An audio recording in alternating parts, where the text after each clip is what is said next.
Right. So I think we can start. It's exactly 3:30.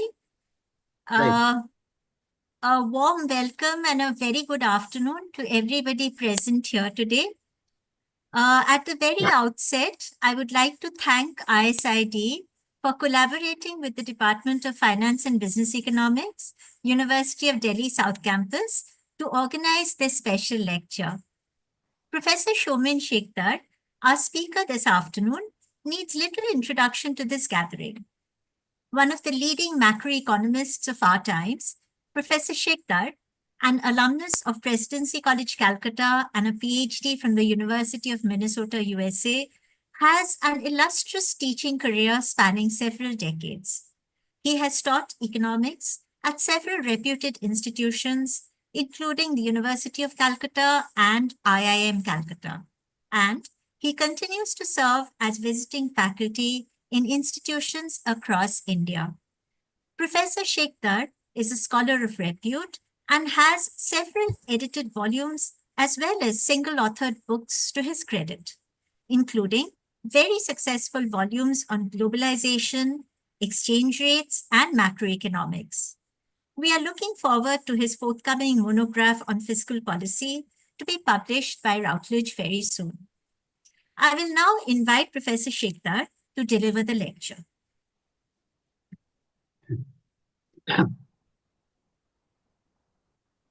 Thank you, Ananya, for your nice words. And I would also like to start by thanking ISID for inviting me to give this talk. Uh, so I should make clear at the outset the nature of my talk. Uh, Ananya's initial offer was to deliver a talk for the students in her class. So I designed the lecture as one for basically undergraduate students, but postgraduate students might also be interested. Uh, Advanced research in macroeconomics, of modern macroeconomics, in which financial markets play a big role with lots of imperfections in them, frictions and imperfections. That's advanced research. That will not be discussed here. So this will be basically the finance and textbook macroeconomics, let's say. Textbook as used in UG courses and also maybe first year PG courses. So uh, that's about the nature of this talk. The advanced topics will not be touched. And recently, I came across one very interesting piece of research paper by Woodford, which is accessible to undergraduate students. It tries to give a new shape to textbook macroeconomics actually after the global financial crisis. So this is one of the pieces inspired by that global financial crisis that tries to incorporate it seriously in undergraduate teaching, let's say. So I will touch upon that. This piece by Woodford. Okay. Well, my this talk will. The plan is this. There will be three sections. The first section will be the importance of finance in the modern world. The second one will be the global macroeconomic scene. And the third one will be textbook macroeconomics as it relates to finance and so on. And at the end of the talk, I will I will summarize the results in some PowerPoint slides. Towards the end. Okay. So now let me start with part one, which is the importance of finance. Well, the financial sector now looms very large in advanced economies, particularly the United States of America, having grown by leaps and bounds over the past several decades. In the US, the financial sector's share in GDP has nearly tripled since the 1950s. By 2008, which is a long way back, 30% of corporate profits came from this sector. 30% of corporate profits. The average earning, this is more recent, the average earning in this sector is 70% more than elsewhere for comparably qualified employees. This is for the United States. But similar growth has been observed, similar growth of the financial sector has been observed for other developed countries also. Now, along with the growing importance of finance, there has also been a growth in the influence of the financial sector. In the US, it's called the Wall Street. The influence of Wall Street on policy making, that has also grown steadily over time in tandem with the growth of the financial sector, importance of the financial sector. And the Wall Street has played a big role in weakening of financial regulation in the United States. We will come back to this aspect in more detail. So there has been very strong growth in the financial sector all over the world, particularly in the United States, and it has come with a weakening of regulations on financial activities. Once again, uh, centrally in the United States, but also in other countries in the world. Okay.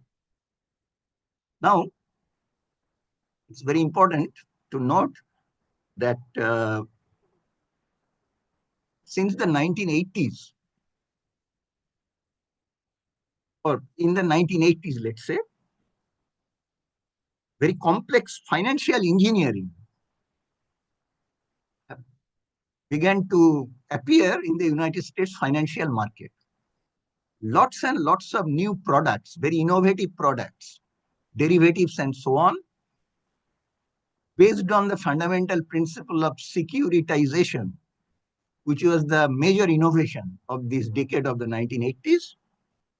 So that spawned, that led to the emergence of a very wide range of very sophisticated financial instruments, mostly generally called derivatives. Okay. But appearance, well, these are very complex. This process was going on throughout the 1980s. Well, uh, complex derivatives or complex financial instruments are necessarily very non-transparent also. So they should call for better supervision and better regulation. But unfortunately, during this decade, when these complex derivatives appeared, the financial regulatory network or setup was also coming under attack. Okay. Well, following this financial revolution in the United States centrally, there was, as I said, a systematic dismantling of the regulatory framework. This regulatory framework was set up following the Great Depression. This set up to regulate financial activities, to make the investor safe.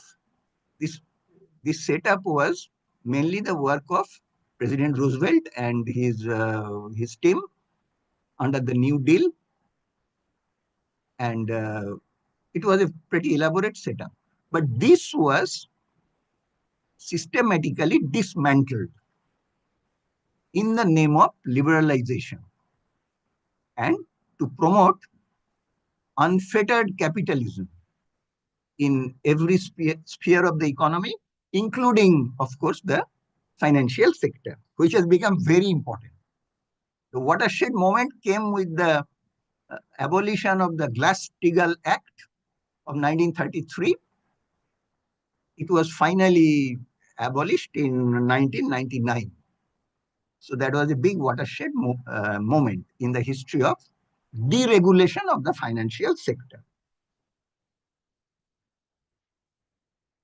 Well, the fundamental textbook role of credit, what financial intermediaries do,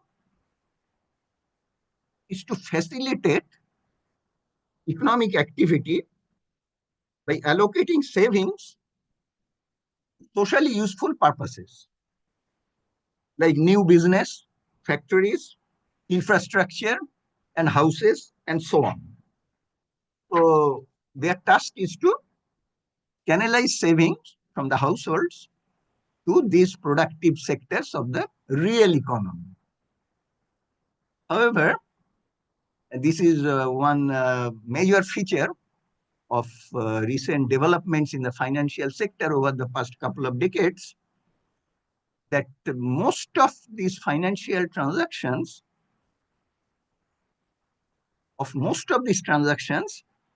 less and less are going into real investments. The financial sector has become more or less of an autonomous nature. So finance plays within itself to generate more profits, most of it.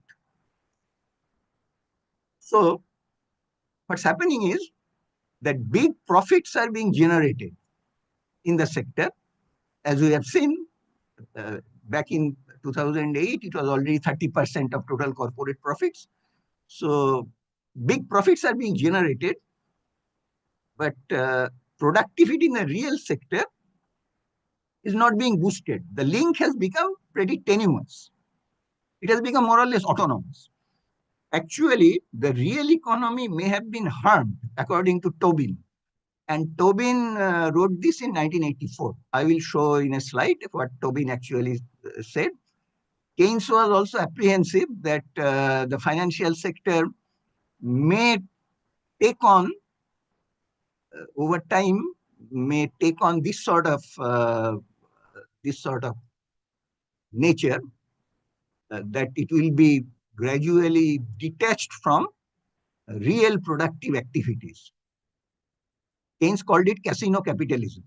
Anyway, so the signs are clear that the real economy and the financial sector have become uh, uh, not, they are not directly linked via that textbook chain, the financial sector facilitating flow of savings to the real sector. But in another sense, as we shall see, the link has become pretty serious, because the financial sector disturbances there are transmitted very quickly to the real sector. So it has become a sort of source of problem for the real sector. Okay. Well, the next big year came, of course, in 1989. That's the year when the Berlin Wall fell.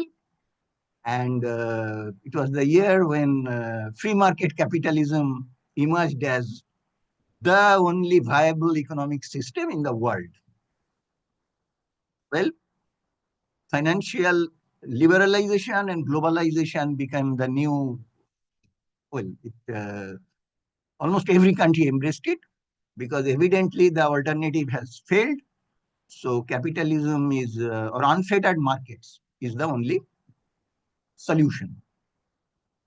So this was embraced both by the developed countries as well as the less developed countries. The less developed countries, they came to be called the emerging market economies, EMEs. They did not have much choice. Actually, the structural adjustment program was was imposed on them. Well, if they wanted help from the world institutions, then they had to accept the structural adjustment program. And one very big component of the SAP was financial liberalization, both internal, end of financial repression, and external, that is dismantling of barriers to free flow of funds across national boundaries. So both the developed countries and the less developed countries, they uh, had to accept this. So this was a major point, this 1989. Okay. So finance has become very important, and the barriers to financial flows across national boundaries were sought to be brought down, if not totally abolished.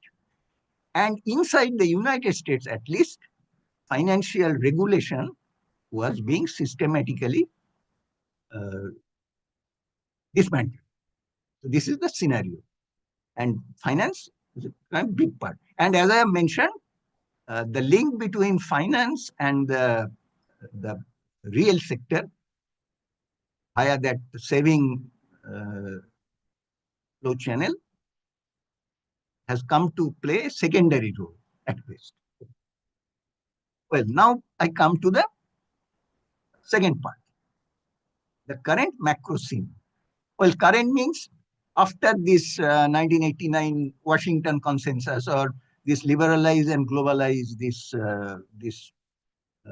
acceptance of this position.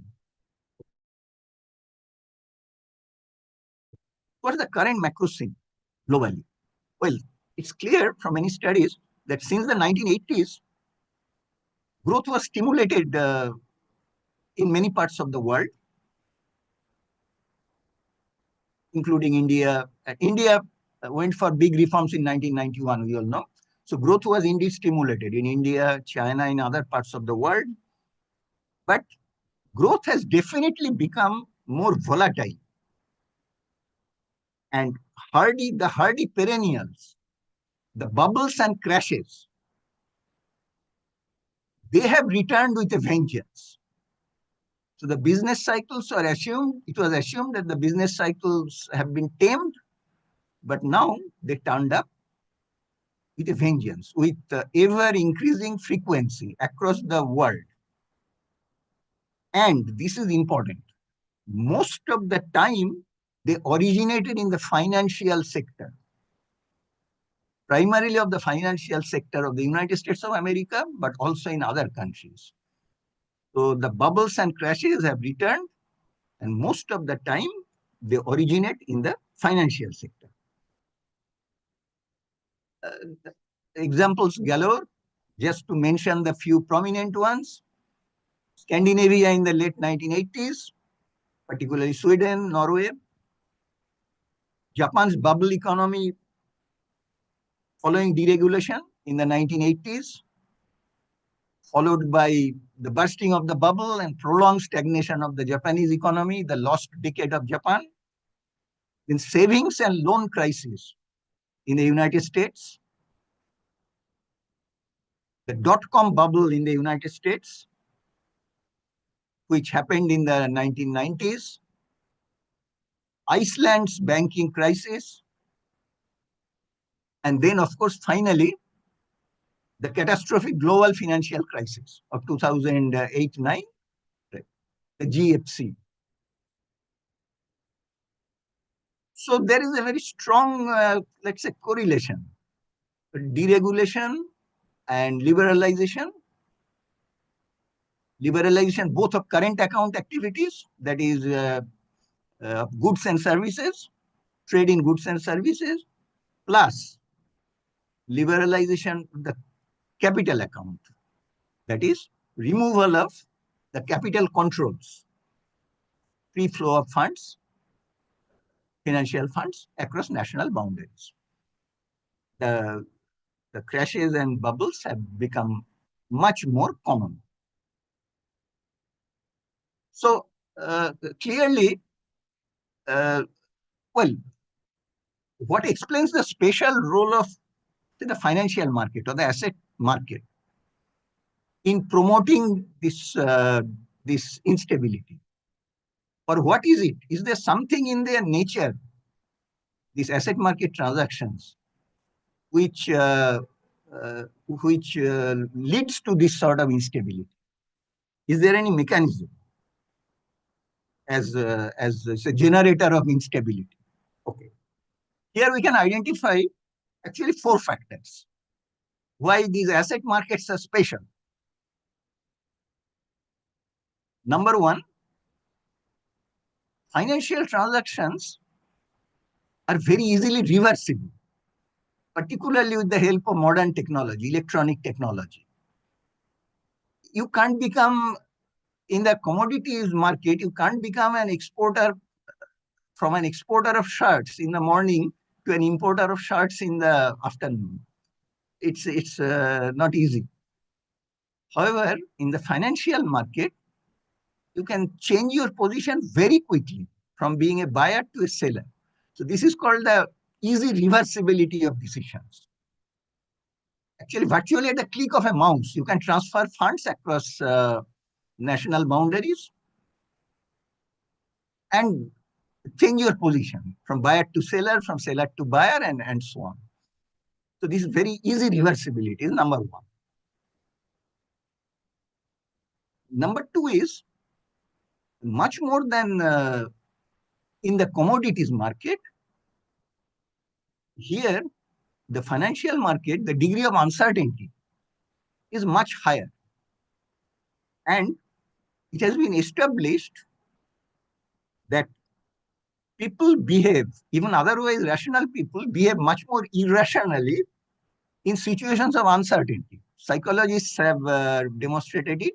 Then behavioral economists have also taken it up and shown it very conclusively that facing situation of uncertainty, and financial markets are essentially uncertain, and you are looking for expected returns and so on, uh, people tend to behave very irrationally. I am putting irrationally within quotes, but as departure from standard textbook rationality. So here we observe in the financial market much more than in the commodities market. We see panics, we see herd behavior, stop go action by investors, sudden push in one direction, then something happens, some signal, and that's immediately stopped or reversed. So the stop go action, and then the strange phenomena of contagion. We'll come back to it later. So something bad happens in one country, funds are immediately pulled out. The short-term funds are immediately pulled out, not only from that country, but from other neighboring countries as well. This is a strange contagion phenomenon. So this is the second factor. Third factor is that expected capital gain. This is a very important component of return for financial assets. And in many situations, this expected capital gain is the key driver of price movement of the assets. And expectations are involved. And here also, expectations or changes in expectations are far from rational. They cannot be rationally predicted. Standard economic theory, mainstream finance theory works with the assumption of rational expectations, but once again, it has been demonstrated that expectations or changes in expectations, they can be very, very irrational. Actually, Nobel laureate Schiller has termed it irrational exuberance. He has produced many, many examples. Well, just to give an example, see, in mainstream financial theory, the price of an asset will be most of the time equal to its fundamental value. So, for an equity of stock, what is the fundamental value? The fundamental value is the present value of the expected stream of dividends, returns from that asset. So this is the standard theory, the efficient market hypothesis. Okay. The price will equal in an efficient market, price will equal fundamental value, which is the discounted value of expected dividends. Well, this, when this expected capital gain is involved, the market may depart from this this fundamental value. Suppose dividends are zero for an asset. Declare that no dividends will be paid so that the market doesn't expect any dividends. So the fundamental value is zero. The price of that asset should be zero in the market. However, even this asset may continue to have a positive price, and not only positive price, but a rising price, showing the feature of a bubble if there is persistent expectation of price rise over time. Whatever reason, nobody really knows. So even if the fundamental value is zero, price may be positive and it may continue to rise over prolonged periods, just driven by expectation of future price rise. So this is a peculiar feature of the financial markets, right? And Robert Shiller has shown repeatedly in taking many types of assets that the volatility of prices over long periods is much greater than the volatility in the corresponding fundamentals, whether it is housing price or be it stock price. So consistently, price departs from fundamental value for major financial assets. So this Schiller has shown that repeated. Okay. And expectation changes, or what are the major drivers of expectation and why nobody has been able to give a good explanation of that. Rational expectations is a theoretical benchmark, but real life finance departs significantly from rational expectations. Even limited information on rational expectations is uh, most of the time off the mark. Okay. And the final point, number 4, what makes these financial transactions give them this very potent destabilizing force is, of course, this quick international spread due to financial openness. So as soon as something happens in a big financial sector, mostly in the United States, it spreads quickly to other sectors because of this lack of capital controls, right? So instability or disturbances are very quickly transmitted. So these are the 4 major features which mark out the financial sector as really special and the great destabilizer.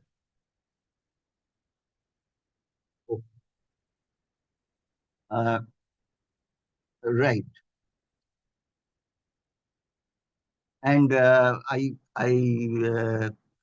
state once again here that all these things that finance may take on the nature of casino capitalism and may and that in the financial sector, the forces driven by the prospect of short-term capital gains through arbitrage or speculation, that they might overshadow its productive role and so become a destabilizing factor. Keynes clearly recognized these complications in the famous chapter 12 of his general theory. The chapter 12 is the state of long-term expectations. It's a celebrated chapter. It has been endlessly discussed, and it expressed Keynes's reservations about the changing role of finance. And that was back in 1936. Okay. Tobin had re-emphasized this in his 1984 lecture. But even that was 1984. Right. Okay. Which is financial innovation or financial revolution has just started in the United States. Uh, okay. So now I come to the part 3. Uh, that is, given this scenario, this role of finance and this current macroeconomic scene and so on, uh, how are these factors dealt with or not dealt with, as I shall try to show, or not dealt with adequately in our standard macroeconomics texts, the UG texts. Okay. First, If you look at business cycles in textbooks, they are still taken to be caused mainly by fluctuations in planned expenditure or aggregate demand. If you recall the neoclassical synthesis that has come to be accepted by everybody, uh, first uh, first proposed by or systematized by Samuelson, this neoclassical synthesis is now accepted uh, unanimously, that business cycles are short-term phenomena driven by fluctuations in demand only, whereas uh, the trend, their supply side factors take over. The long run supply side factors determine the trend, and short term fluctuations in aggregate demand generate the business cycles around that trend. And the most volatile component of aggregate demand in the short run is, of course, investment, private investment, as Keynes also emphasized, because it is driven by the animal spirits of the entrepreneurs. So that's a very volatile component, right? So that's there, this neoclassical synthesis. However, the insights of chapter 12, that is long-term expectations, formation of long-term expectations, and their influence on investment behavior, and the role of, say, speculation in particular in the financial market, behind the turbulence in the real sector, that was simply lost in the standard ISLM model. The standard ISLM model presented a very sanitized picture of the asset market. It's a very neat presentation, and that actually conquered the world as part of the neoclassical synthesis.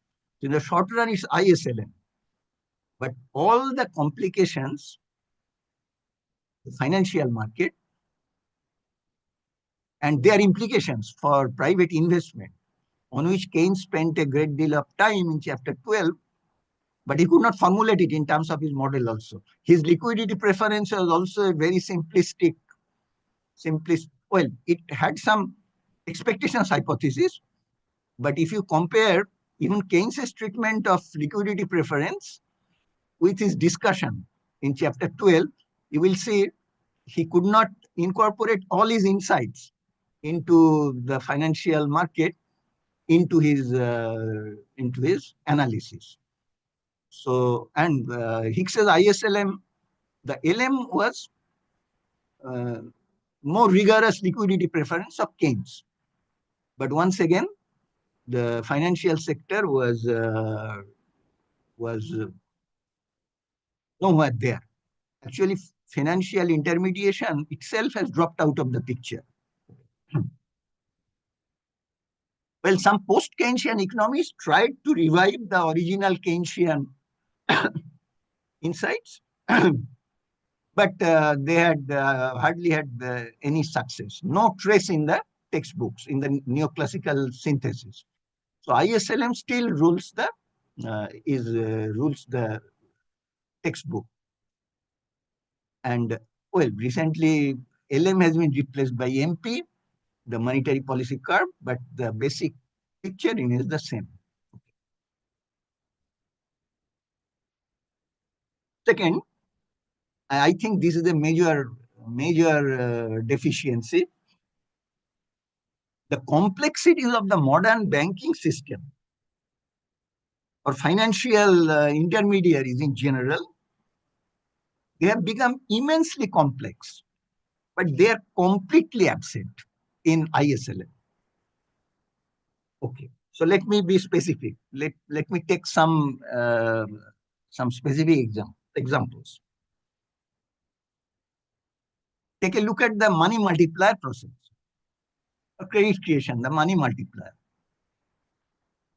Well, the whole thing is based on this reasoning that banks get some fresh deposits. So out of that, they lend a part. and that becomes a deposit in some other banks, and out of that they lend a part and keep a part as reserves, right? Okay.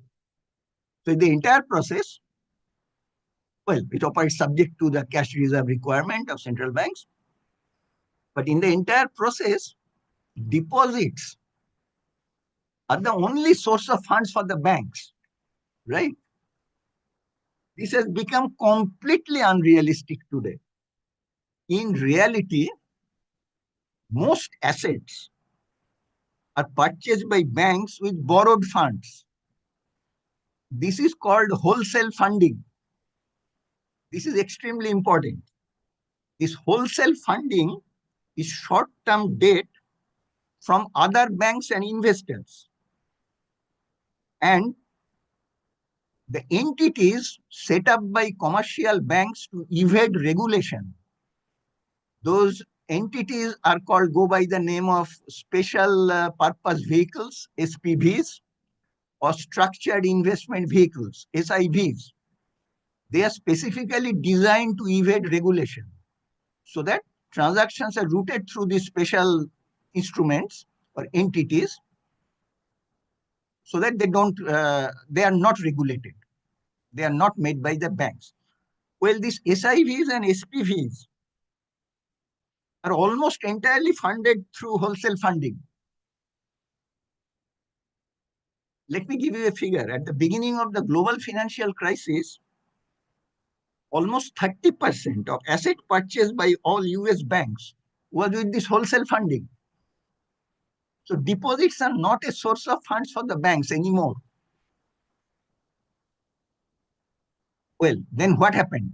This wholesale funding, because this is borrowing, short-term borrowing from other financial institutions, including banks, other banks, of course, this has added a whole new dimension of risk to the system. Because as soon as those other banks and financial institutions get worried about a certain bank's, the quality of a certain bank's assets, which has used this wholesale funding to buy some assets. So as soon as those other banks become suspicious of the quality of the assets of this bank, this purchasing bank, they might stop supplying or raise their margin requirements. Then banks are forced to sell some of the assets they hold because the source of funds has either stopped or has been severely curtailed. So they are forced to sell some of the assets. Now, if this suspicion about the quality of assets is a market phenomenon shared by all agents of the market, then the banks will be able to sell them only at fire sale prices, not at normal prices. So in that situation, the balance sheets of the banks will be further impaired. And this will lead to further tightening of the source of funds, this wholesale funding. So a downward spiral sort of will get into motion. This is a very potent force operating. And this is completely ignored in standard macro uh, asset market theory, the LM curve or the NP curve, where financial intermediation is completely absent with its complication. Actually, in general, now it has come to be recognized, and it has. I checked some textbooks, and in some of them in Blanchard and Johnson and in Gordon, these two I checked. They are paying close attention, although it's not very fully integrated with the rest of the thing, to the fact of leverage. So leverage is the asset by bank capital, this ratio. So the higher the borrowing as a source of your asset purchase, the greater is the leverage, roughly speaking. So now the role of leverage is very important in both magnifying risk and return. If leverage is high, then if things are going well, then your returns will be magnified. But if things go badly, then your negative returns, losses will also be magnified. This was very much evident during the global financial crisis. That is, too high a leverage ratio for banks is uh, is a very big destabilizer. But as I said, it's only now that it is being treated by some textbooks and not in a very integrated manner. And of course, these SIVs and SPVs form part of a shadow banking system. The shadow banking system is a completely autonomous body. They are devised to evade regulation. So, and that is completely absent here. So, with ISLM, you will never be able to uh, capture this, say, turbulence or even crashes within the financial in the financial intermediation process itself. Well, by the way, here I should mention this, that in the LM curve we have the liquidity trap, and it is stated clearly that if depression is deep, then the liquidity trap takes over. The system lands into the liquidity trap. Keynes stated that. But once the system is in liquidity trap or in deep depression, risk premium emerges into the system. That is never stated in this ISLM thing. So the interest rate, the policy rate may be zero, the official rate may be zero, but the actual borrowing rate will include a risk premium. So the actual borrowing rate may be quite high, although the official rate is zero or close to the liquidity trap floor. So this risk premium thing, discussion of that is entirely missing, right? Though it is a very, very important component of, of, of state of affairs, once a financial panic sets in or a crisis in the financial sector sets in, the risk premium can rise from in the global financial crisis and also in other major crises. The risk premium from jump from close to zero to 200%, 300 to 400% even. So that uh, the the borrowing rate is actually astronomically high, right? And that is natural, but that's missing. And finally, that regulatory failure is a very prominent feature of asset markets, actually. Now, why is it like that? Well, first of all, if big money is involved, the temptation to use that big money to weaken regulation will also be high. It's to be expected. But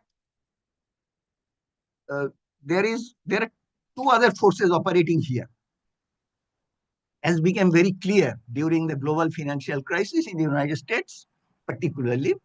One is this moral hazard factor is very, very, very potent. What's this moral hazard thing? There is this assurance that the central bank, the Fed there in the United States, will always ultimately step in to, to save the big banks. So this is called the too big to fail phenomenon, this TBTF. Now, once the big players know that ultimately they will be rescued by the Fed or the central bank, this will generate very high degree of moral hazard, right? Because reckless behavior will ultimately not be punished. So that is known. So this factor is a very powerful factor in the financial market. But you have to be very big to be rescued. So actually the principle that is operating there is too big to fail, and for the ordinary saver, it's too small to save. So big banks, too big to fail, small saver, too small to save. Anyway, so this moral hazard on the part of the big players, the big firms, is a very potent factor. Number two, the incentive structure is very wrong in some critical areas.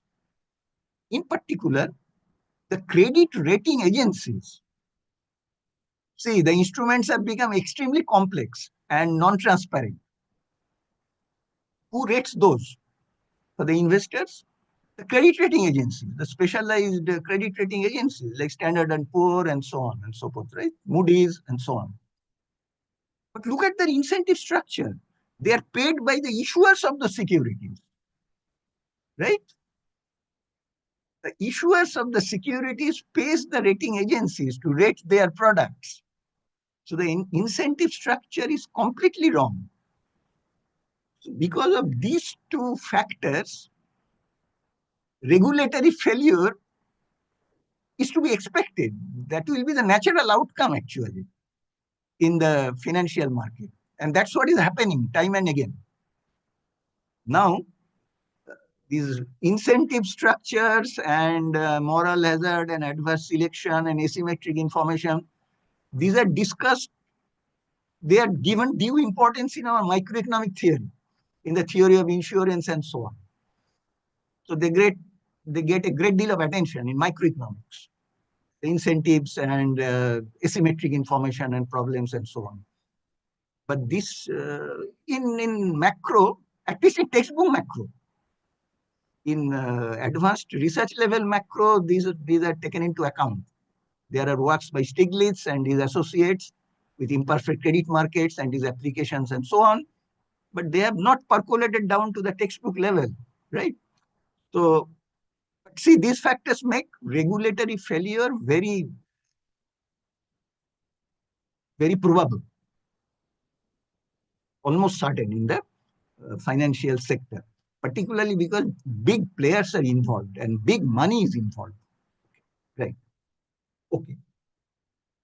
Then the next point, some very important interlinkages that have emerged in an integrated world, financially integrated world. These important linkages, interlinkages are not discussed at all. Or I don't know, not in the textbook that I have taken a look at. To give two examples. One is this link. There is a currency crisis, sudden depreciation of the currency, maybe because of huge withdrawal of funds by foreign investors. So the local currency depreciates. That has a very bad balance sheet effects on local business. If they have high exposure to foreign debt denominated in dollars, because these local companies earn in domestic currency. If their debt is in dollar, a dollar denominated debt, and if the local currency depreciates sharply, then their balance sheet will be ruined, right? Okay. Now, if these businesses go bankrupt, then of course banks suffer. Banks who have lent money to those companies, they suffer. And once banks started going into the red, they start contracting their credit and so on. And then the real economy enters into a recession. What starts as a currency crisis may end up as a recession in the real sector if the proportion of firms who have a who have high exposure to, say, dollar denominated debt, short term debt, if that proportion is high, then this currency crisis may well get transmitted into a real recession. Okay. Number two here, this has also become very important. The balance sheets of banks and governments, they have entered into some sort of tight embrace. They are closely linked.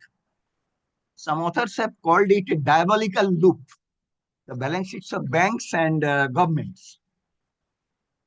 See, bank bailouts put a good deal of stress on the public budget, right?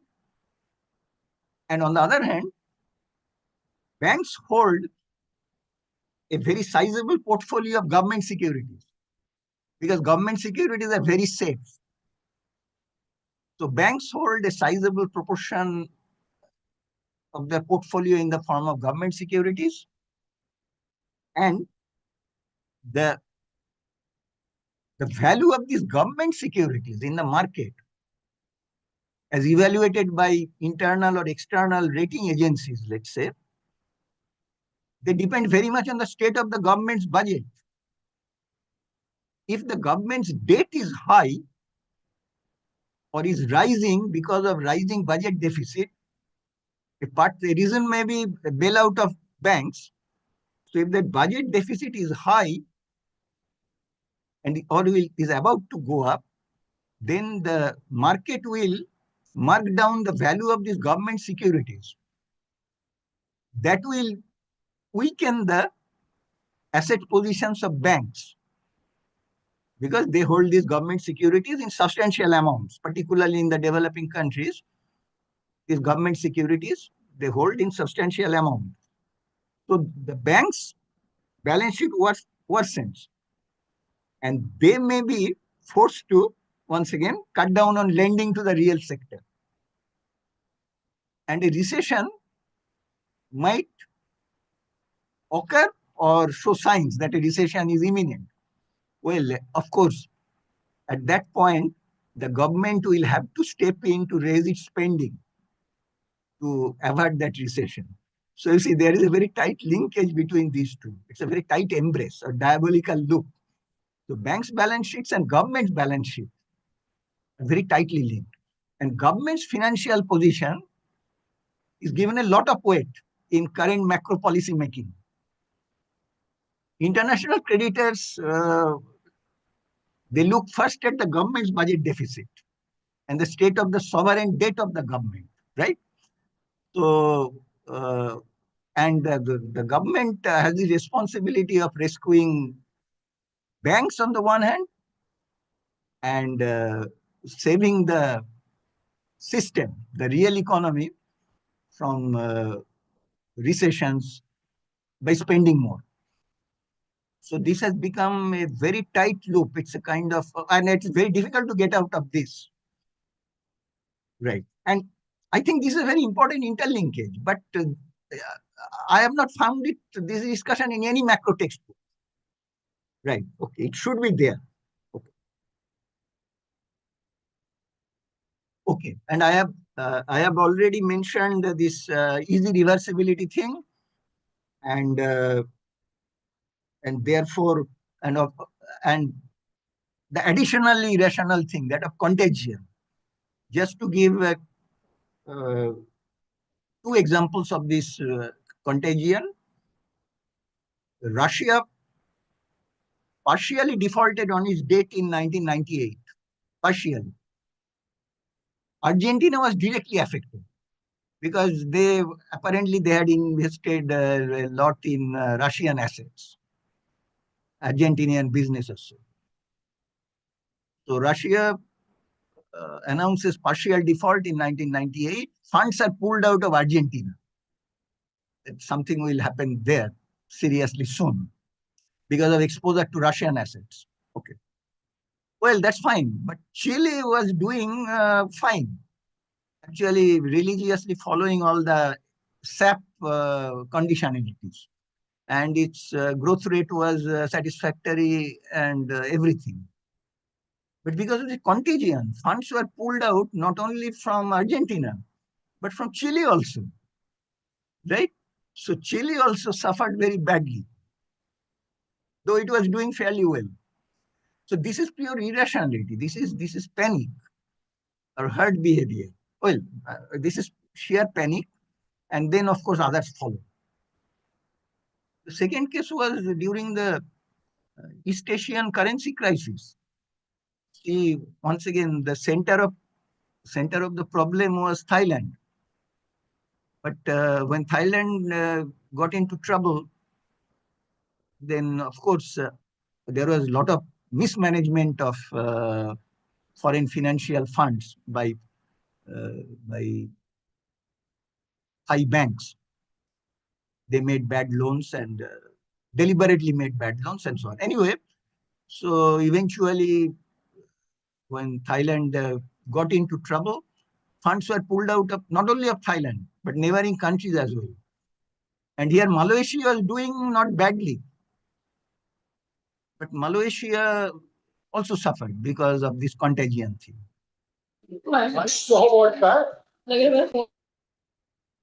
Sorry? No, I think someone had just switched on their Oh, okay. audio. Yeah, please Oh, continue. okay. Okay. So, so here, conclude this section by mentioning once again that in textbook, cycles are still caused by fluctuations in aggregate demand because cycles are short-term phenomena, especially the animal spirits of investors, as emphasized by Keynes, most probably in chapter 12. But rest of the insight of chapter 12 did not get into the analysis. Keynes himself could not incorporate that neatly enough. Hicks completely steamrolled that in his wildly successful ISLM. So that and that continued. Only one economist was did very insightful analysis of this sort of built-in fragility of the financial system and its macro analysis. He very systematically went into that, and he actually diagnosed most of the major problems. That this is inevitable in this sort of fragility is inevitable in unfettered capitalism. He is Hyman Minsky, but you meet Minsky's name only in footnotes or at most in a box. So Minsky's insights into the operations of the financial system, the turning points, the inevitable turning points. Now many textbooks pay homage to Minsky by calling those turning points the Minsky moments. But apart from that, his systematic insight into the inherent fragility of the capitalist system, the financial system in capitalism, that has hardly touched our teaching of undergraduate macroeconomics or even postgraduate macroeconomics. And as Stiglitz has famously stated somewhere, that there are no automatic stabilizers in the financial sector, but there are plenty of automatic destabilizers. So this fragility uh, has not received its due attention at all. So our treatment of these recessions and anti-cyclical policy or whatever stabilization policy also remains very incomplete. And just one more interesting observation, and I'll end with that. Uh, well, as I said, so after the great financial crisis, these the importance of leverage and so on, and maybe moral hazard and endogenous policy failure, only in some textbooks, in some sections, or at best one additional chapter, maybe additional chapter, mostly one section, but nothing beyond that. The Great Depression produced the general theory. So something like that is called for, but so far nothing like that has occurred. Well, I end with just one thing. It's related to this financial flows also. See, in mainstream macro theory, which is also one of the central pillars of the efficient market hypothesis, the new classical finance is a permanent income hypothesis of Milton Friedman. And what does the permanent income hypothesis say? It says that risk-averse persons are able to stabilize their consumption perfectly. This is called the consumption smoothing result. They are able to stabilize their consumption over across their lifetime completely by making use of the financial market, financial instruments. When income is down, they borrow, and when income picks up, they pay back. So using the financial market, the capital market, they're able to enjoy a stable level of consumption. or standard of living throughout their lifetime. So stable consumption means it's better because they are risk averse. But you see, in real life, in financial flows, global financial flows, exactly the opposite happens. When a country is doing good, then perceived risk is down. So financial funds flow into those countries in torrents. They may or may not want it, but they actually, it's the funds are pushed onto them. And of course, there will be takers. So when GDP is up, risk perception is down, then funds flow in. As soon as GDP starts showing up going down or some negative macro signal comes in, funds are pulled out. So contrary to the basic situation in the permanent income hypothesis, here financial flows are pro-cyclical. So actually it is adding to the instability of the system. It is actually destabilizing the system. And the reason is this, that micro logic doesn't operate here. Here it is driven by these big financial intermediaries who give out loans or purchase assets and so on. And their behavior is pro-cyclical because perceived risk is pro-cyclical. I think Minsky also mentioned these things. So this is also an interesting thing. So because of all these factors, this international financial system with capital controls removed, free flow of funds across boundaries, have actually ended up as a great destabilizer. And this has to be seriously addressed. So, so that's very important. Well, uh, of the many works that have come out, many people have tried to make macro more realistic, particularly this financial sector in macroeconomics more interesting. And this Michael Woodford's paper I have found to be very interesting, and also um, it can be read even by undergraduate students. So I'll just give you the reference. I will not discuss it here, but the basic point is that in it, the financial intermediaries, they face an imperfect, or they face some frictions. And the friction is as simple as a spread between the lending rate of interest and the borrowing rate of interest. So just because of this spread and how this spread reacts to events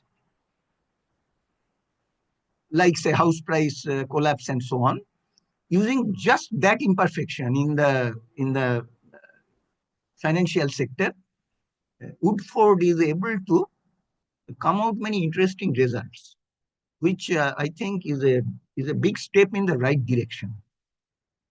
So this is Michael Woodford, and the paper is Financial Intermediation and Macroeconomic Analysis, the Journal of Economic Perspectives, 2010. So my talk is done. I will end by just sharing my slides, which are a summary. Okay. So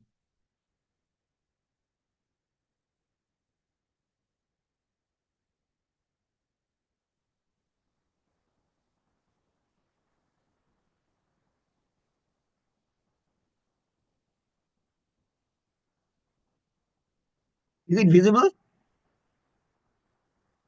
Yes, Yes, sir. sir. Yes, sir. We can see. Or you can see it? Okay. Well, these are the quotes from Keynes and Tobin.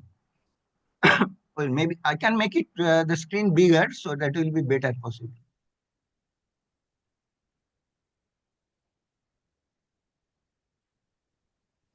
This is a very famous quote by Keynes. Tobin's is not so well known, but anyway.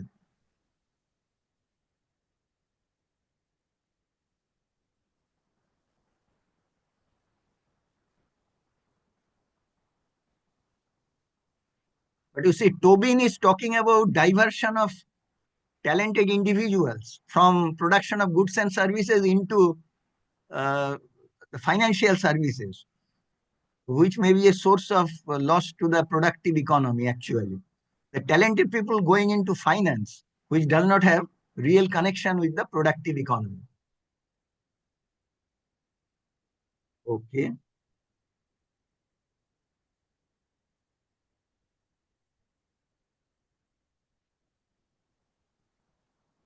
Okay. So then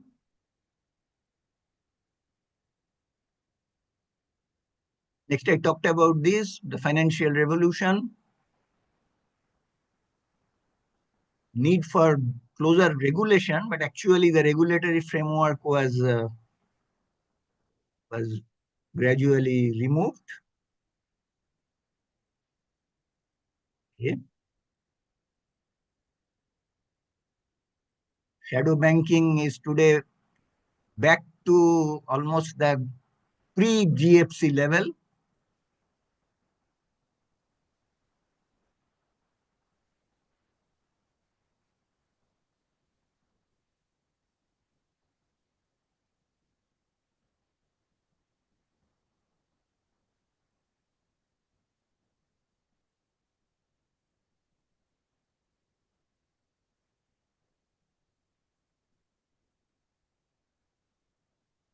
This pro-cyclical flow.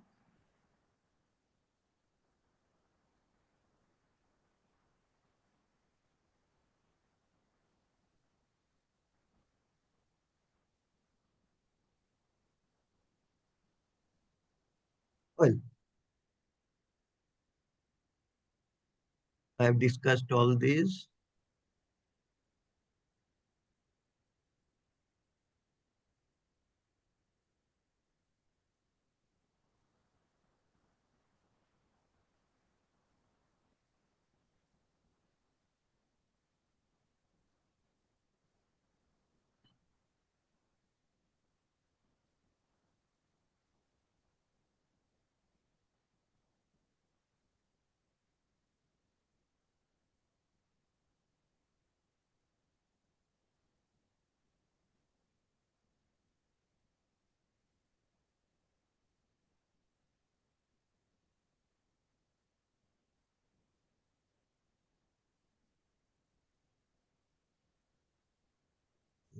Okay, that's it. Right. So thank you very much, Professor Shikhar. Okay, okay. That was a wonderful talk. इसमें भाई वो Uh, दूसरी equation के satisfy करवाएंगे इससे so दूसरी equation दे रखी है right. So now we can take a few questions. So Sure. those of Yeah. you who have questions, I would like you to raise your hands. I think we can collect a few questions and then maybe you could answer it together. Yeah, that will be better. Yeah. Okay. So please raise your hand if you have a question, or you could write it in the chat box. Yeah, you can write. That will be better actually. Okay. Okay. So if you have a question, please write it in the chat box.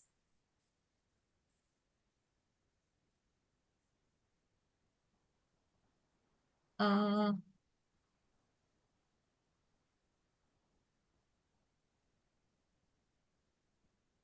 well, if there aren't too many questions, you could just raise your hand.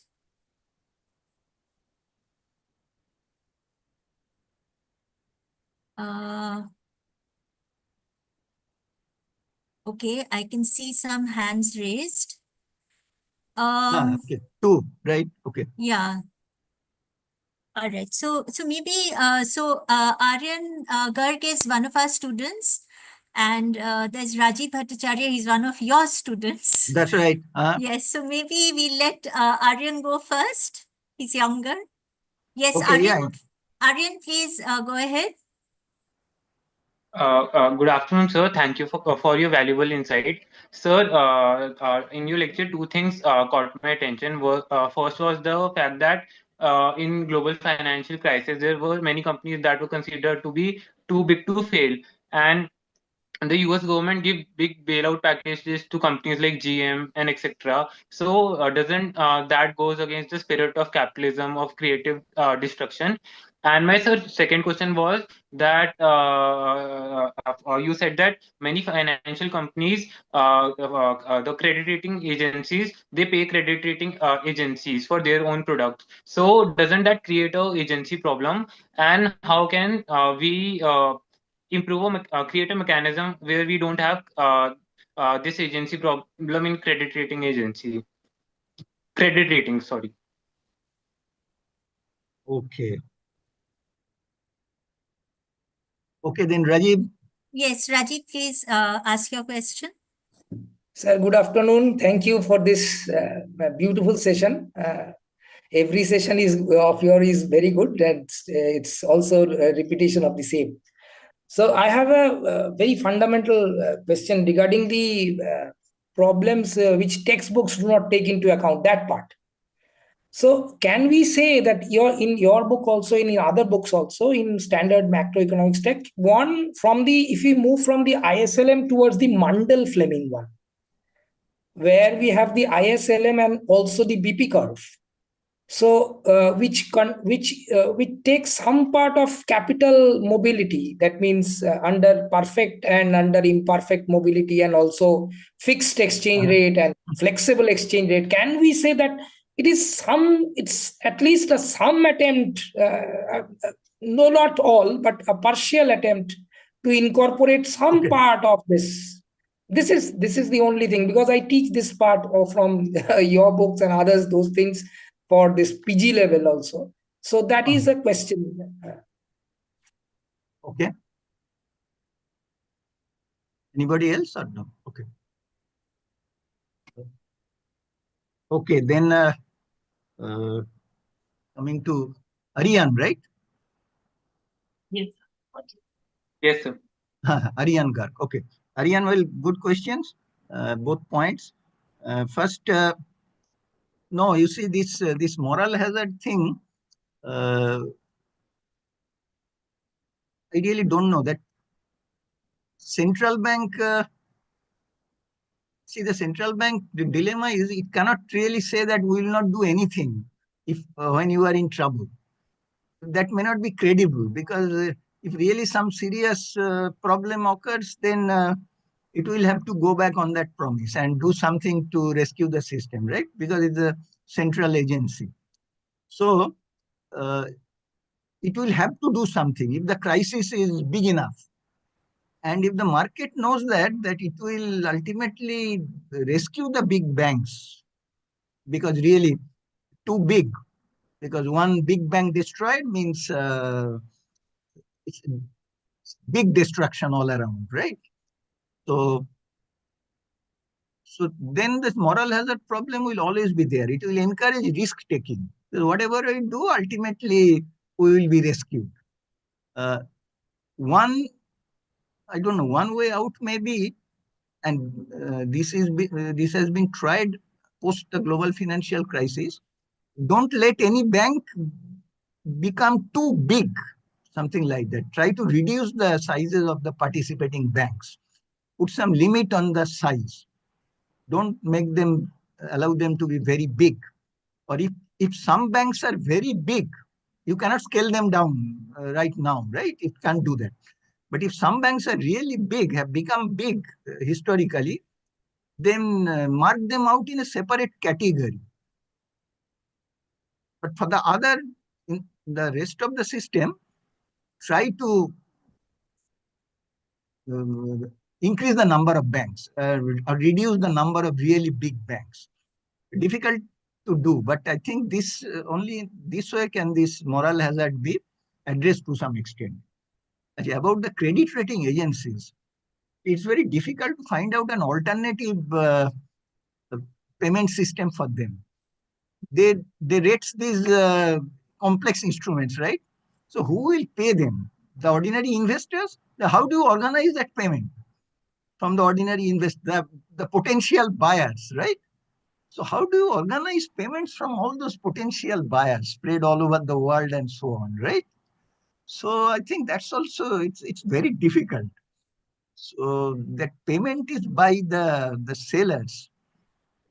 That has emerged, and it's very difficult to change it. But that should be changed, because it's a very perverse incentive structure. Some autonomous body for rating. Who will staff that autonomous body? Who will do that stuff seriously? Government appointed agents? They will certainly not do that seriously. Why should they? So you have to rely on credit rating agencies, private credit rating agencies, but their remuneration, how to rationalize it, make it more compatible with social uh, value creation. It's difficult, but that should also be changed. Okay. Well, it's not creative destruction. Creative, you are right. Creative destruction is as a Schumpeterian. Even if some business is big, let it die. Eventually, or over the long run, it will be good for the system. But unfortunately, that is not allowed, or not unfortunately, even I think reasonably, that's not allowed to happen for really big banks or financial intermediaries. Then the destruction will be enormous, much beyond Schumpeterian creative destruction in particular industries. Whole economies may be ruined. So that's not a very feasible thing. Then coming to Rajiv, yeah, of course. Well, I had this Mundell-Fleming in mind, but see, even Mundell-Fleming, it brings in capital mobility, degrees of capital mobility, and so on. But still, it fails to capture this inherent turbulence in the financial sector and its transmission to the real sector. That's not captured there, right? But still, good observation. And maybe I should point out that all the failures that I have pointed out for textbooks, that set of textbooks includes my textbook also. So because then I simply I well, at that point I did not have access to Woodford's ideas or the other people. Maybe some future editions I will add a section maybe or try to write a new chapter maybe. So that's my takeaway. Okay. Okay. There are a couple of questions in the chat box. Okay. Okay. Well, actually, three questions. Can you see it or shall I read it out? Okay. Better if you read it out. One is Yes. from Monjira, I saw, right? Yes. Munjira Yes, sir. Dasgupta is Yes. asking, can we say that Minsky's position on instability was the essence of post-Keynesian thought? What explains the marginalization of post-Keynesian thinking? Okay, good question, Monjira. Thank you, sir. Post-Keynesians actually they seriously tried to put something more useful than ISLM inside macro textbooks, but somehow they could not achieve that objective. Maybe they could not come up with a manageable alternative. Let's say the ISLM is extremely neat, right, and very easy to manipulate. That is, it is extremely tractable analytically. That's why it persists. Post-Keynesians could not come up with anything comparable. That's one thing. But Minsky, I don't know. Minsky continues to be treated as a non-mainstream radical economist sort of thing. But Even after the global financial crisis, sir? now much more attention is being put to Minsky, for sure. Much more attention. And Minsky moment, this terminology and so on. But beyond that, integrating his ideas with, say, mainstream macro at the undergraduate level or even PG, that has not happened. I don't know why. Yes. I can't answer. Okay. Thank you, sir. There is a question from Divyansh Pandey. Okay. He's a PhD student from our department. Are Okay. there any realistic policy prescriptions to counter the too small to save tendency? Or is it more efficient to let the small fail? No, once again, ultimately, so long as the small are being exploited, it's fine. But once the system is on the verge of collapse, then you see at some point, there has to be intervention to save the big firms and in the process save some small sellers also. So ultimately, they are safe.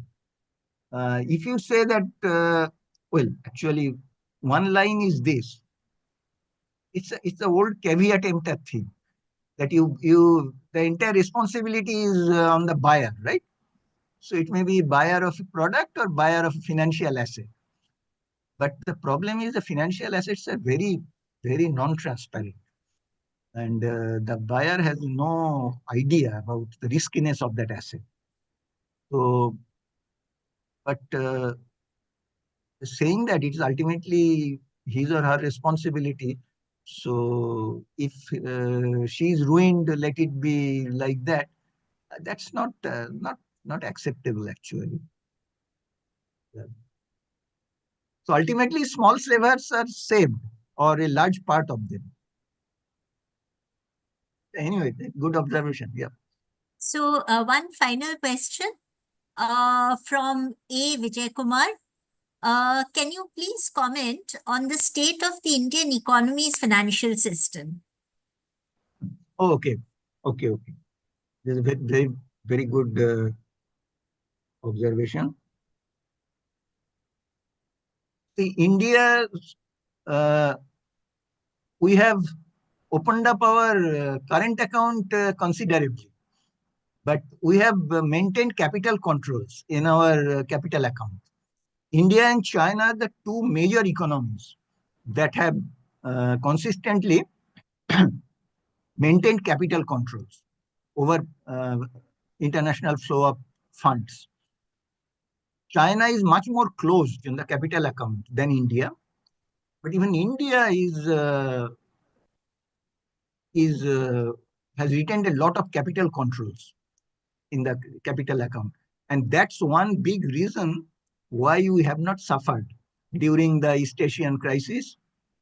We did not suffer at all during the East Asian crisis. We of course suffered considerably during the global financial crisis, but that's mainly through the current account. Our exports were deeply hurt and so on. So our Reserve Bank of India has succeeded in insulating our economy, the Indian economy, considerably against this stop-go behavior of uh, financial funds. Much better insulation than in, say, Mexico or other Latin American countries. So that's why our financial health is much better. And RBI there has done a good job, I should say. Our financial system does not show that much of fragility, not that much of fragility because of this insulation.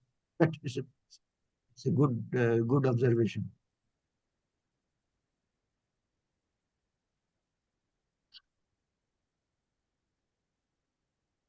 Ananya, you are muted. There is one more question. Okay, sure. Yeah, this is from Dr. Benito from Christ University. Regarding the current macroeconomic models, is there a limitation of the equilibrium method employed in macro theories? When we operate with the organizing principle of equilibrium, it limits complex dynamic tendencies, right? Once again, Yeah, I think he's asking that is our tendency to deal with equilibrium in macroeconomic models a limitation, because equilibrium actually ignores many dynamic complexities. Okay. Once again, this is a very deep question, deep methodological question. Some economists through the ages have tried to bypass the equilibrium methodology, particularly the Austrian economists and so on. The Austrian economists tried to analyze the economic system as it evolves without considering that it's converging towards an equilibrium state. It's like an economy is always in a sort of process. They called it process economics, something like that. The Austrian economics. The school is not dead yet, but they operate at the margin. mainstream economics, whether in micro or in macro, the central organizing principle, as we all know, is equilibrium, right? That is, the system is a stable system trying to converge to an equilibrium. Shocks disturb that equilibrium, but the system moves to the new equilibrium and so on. And we have comparative statics. By the way, it need not be static only. Even dynamics, we can have quite complex dynamic systems. But there we discuss the steady state, the long run equilibrium. Without that, if we throw away that equilibrium thing from micro or macro, static or dynamic, that will be a revolution. And the Austrian economists could not bring it to the center of economics. And the prospects are, you are right, but alternative methodology is simply not there. And I don't think much research is going on into that. That is some non-equilibrium economics, static or dynamic. Yeah. But of course, it's a deep question, methodological question. Right. So I think we have a time constraint. So even though there are more questions, I'll now hand over the proceedings to Dr. Anjali Tandon. Now, there was one question here. I could read it. Okay. I'll take one more question. Okay. So what is the status of wholesale funding of banking and shadow banking in India? This really, I'm not an expert. They are not very significant, I think, precisely because of fairly tight RBI supervision. So there must be ways of evading regulation in India, but I don't think they are very prominent because RBI supervision and SEBI supervision, they are very tight by developing country standards. So this sort of devices to evade regulation, I don't think they are very important in India, particularly shadow banking. But also this wholesale funding, that is using borrowed funds to acquire assets, I think that's pretty prevalent. But there, I think RBI keeps close watch or closer watch than in most other countries on the leverage ratio in the economy, in the financial system, and so on. So it keeps an watch on that. Okay, but thank you. Yeah. Right. So Good Dr. Tandon. Sure, I'll take over. Professor Dastikar, I have received a text message from somebody who's watching Professor Sigdar's lecture on YouTube. So, this is a very small question, so please allow me to put this to Yeah, you. sure. This is from El Sanyal, and the questioners ask, can standard ISLM be extended to include capital market, specifically the Sensex, to make it more realistic?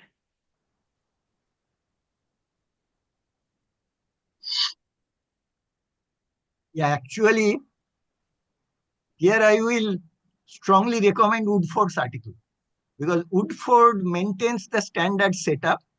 Not the IS curve is very much there, but instead of LM, because of this imperfection in credit intermediation, he has some alternative curves. So I very strongly recommend this. To my knowledge, this is the best way away from ISLM or supplementary to ISLM. Like, yeah. So IS is there, but the LM part is more complicated and more realistic. Okay. Right. Good question. Yeah, one second. Right. So thank you, Professor Shikdar. Dr. Tandon, I now Sure. hand over the proceedings to you. Sure.